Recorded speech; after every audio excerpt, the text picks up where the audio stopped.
Ladies and gentlemen, I want us to look at this tweet. Ali Nur Mohammed, he's saying, what does Mheshimiwa Kalonzo Musyoka want?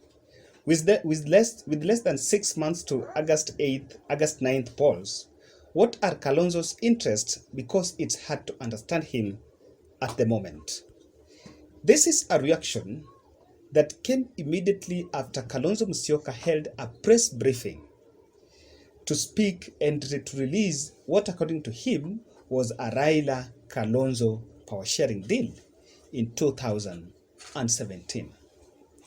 I want to give you the snippet of the details of the 4-page document because I have perused it. Then after we look at it, we are going to look at what are the interpretations, what are the intentions of releasing it, and what is the impact or what is its implications into the negotiations that are going on.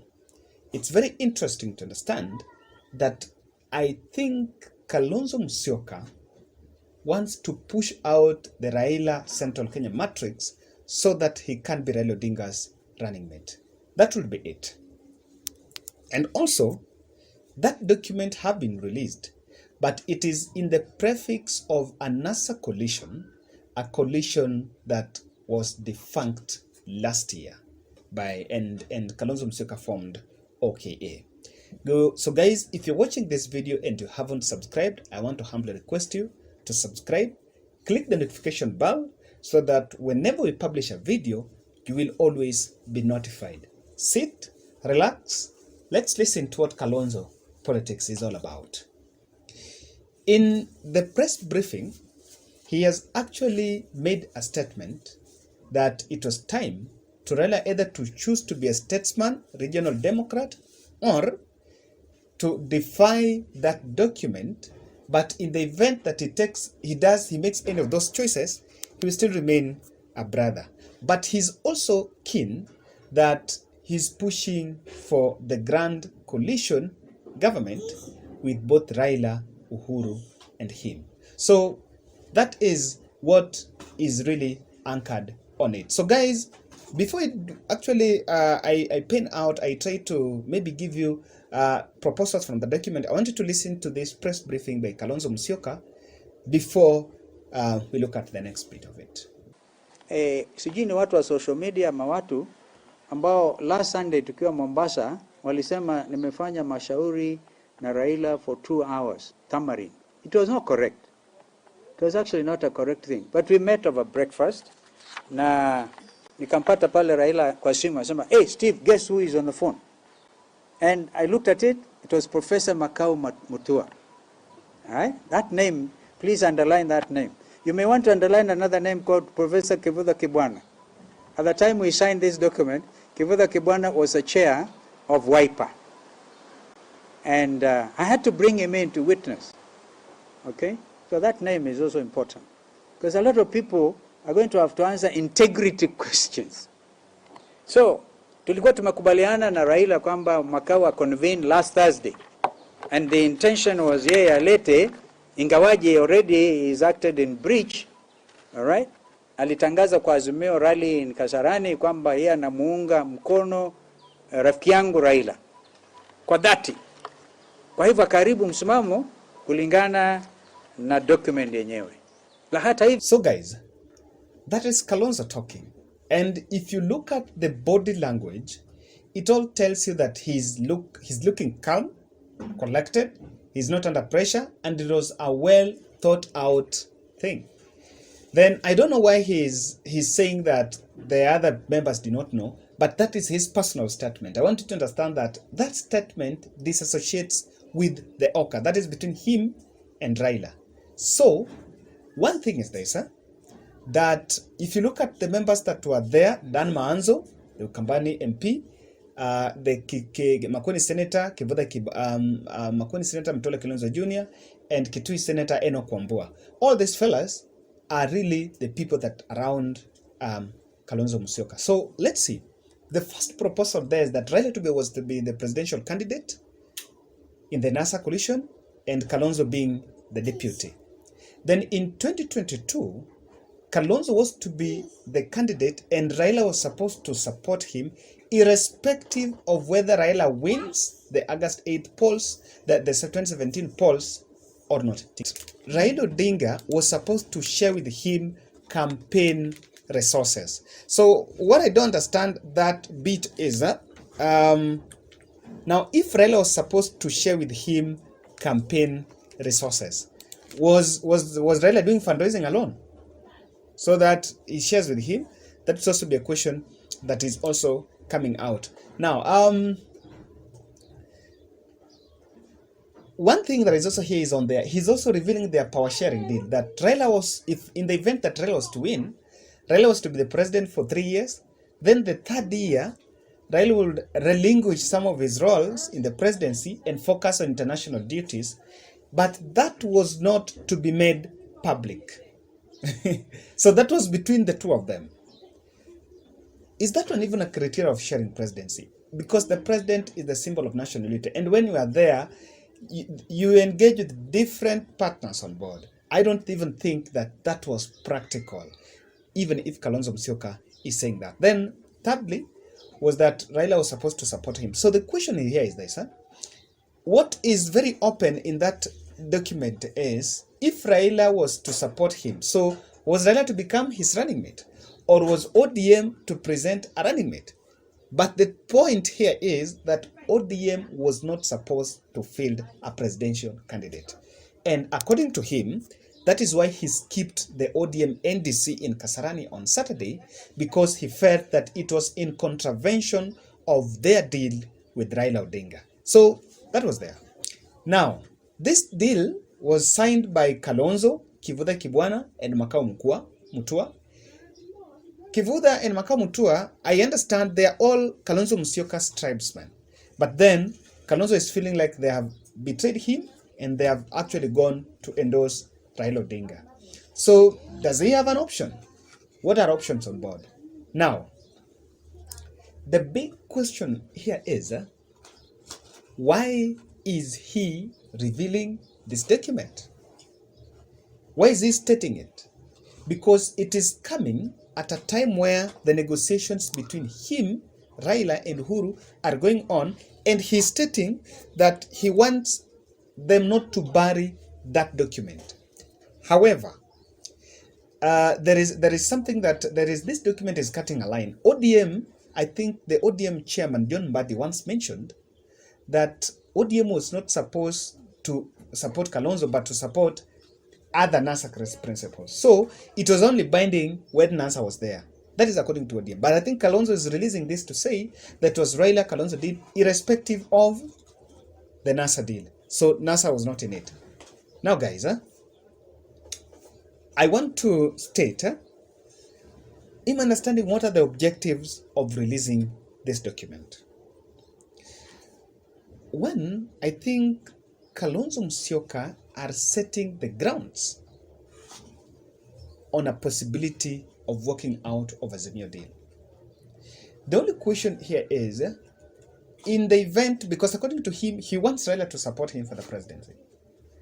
In the event that that doesn't see the light of the day, is the Raila NASA deal a very strong threshold for him to walk out of a Azimio deal?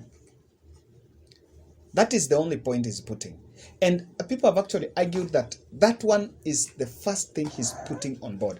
And the only thing that will make him to walk out of that deal, he's actually releasing this deal to make sure, to see, he's actually releasing this document to tell Kenyans how he is key to Raila Odinga's presidential matrix in 2022. To push out the Jubilee Party running mate push, and he must be at the ballot with Raila Odinga.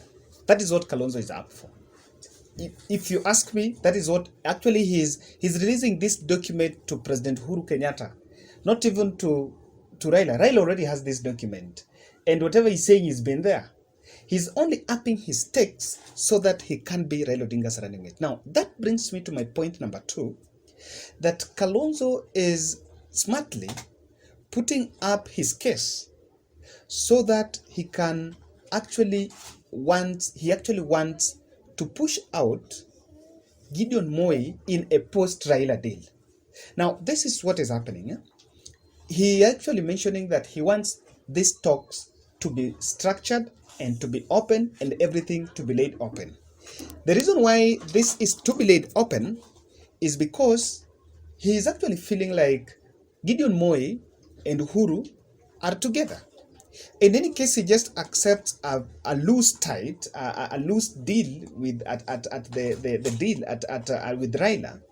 Then what can happen post Raila? Even Uhuru Kenyatta and Raila might shortchange him and play and support Gideon Moi. So that can be done if this is not laid bare open. That is why he wants it very open, and he's setting a precedence that let it be the way it is to be done. Now, that is very key, because if he supports Raila in 2022, then if he's to be the presidential candidate in 2027, that must be laid bare. So it is a very good strategy to make his case and to push out any other post-Raila candidate that can come through. Now, that document is also exposing another aspect on the power-sharing deal. If the deal was that Raila was to be the president for 3 years, then focus on international duties, can that be a ground? If you are to look at that document as we look at 2022, can that be also a negotiation ground? Does he want that if he's going to support Raila, should he also put that? This statement posits some implications on Raila Odinga.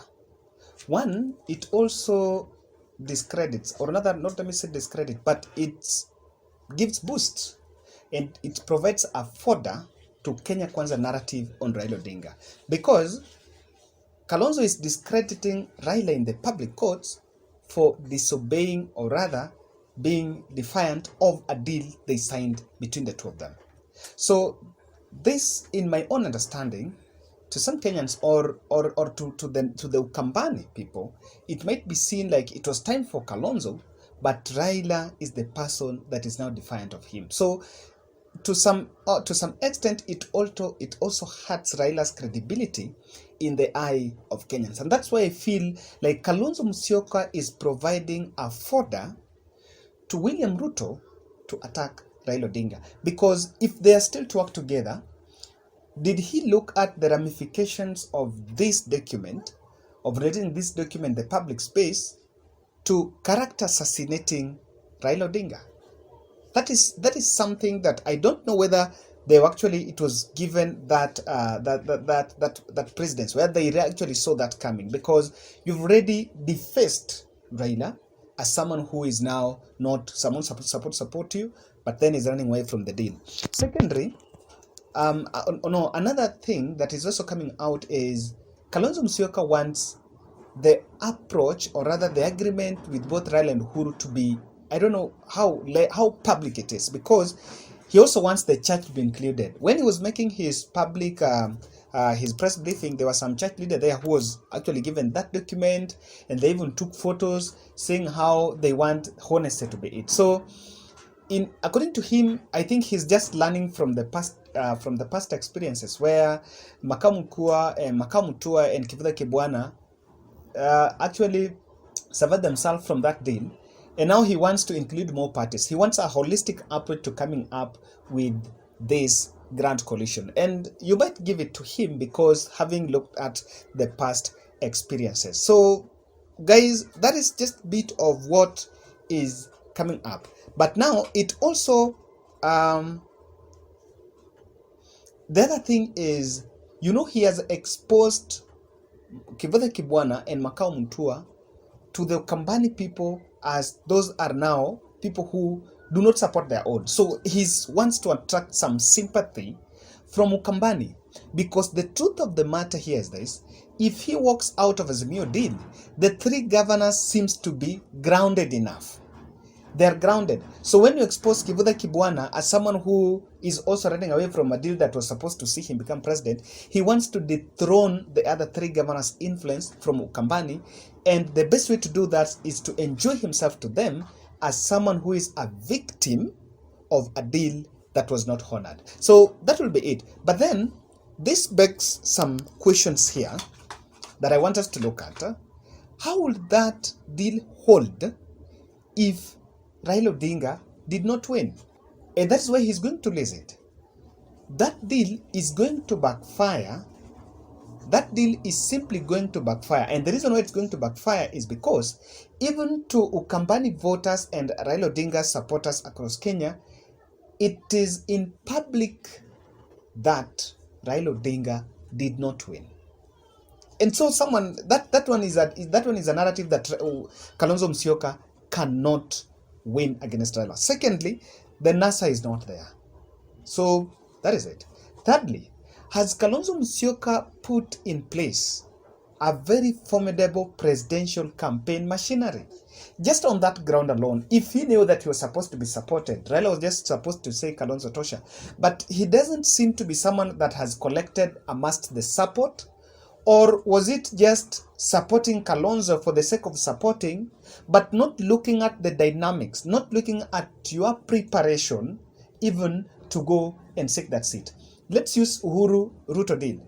If Uhuru was to say Ruto Tosha, Ruto has tried to put together a team, have tried to put together a strong party, have tried to put together resources to stage a strong presidential campaign.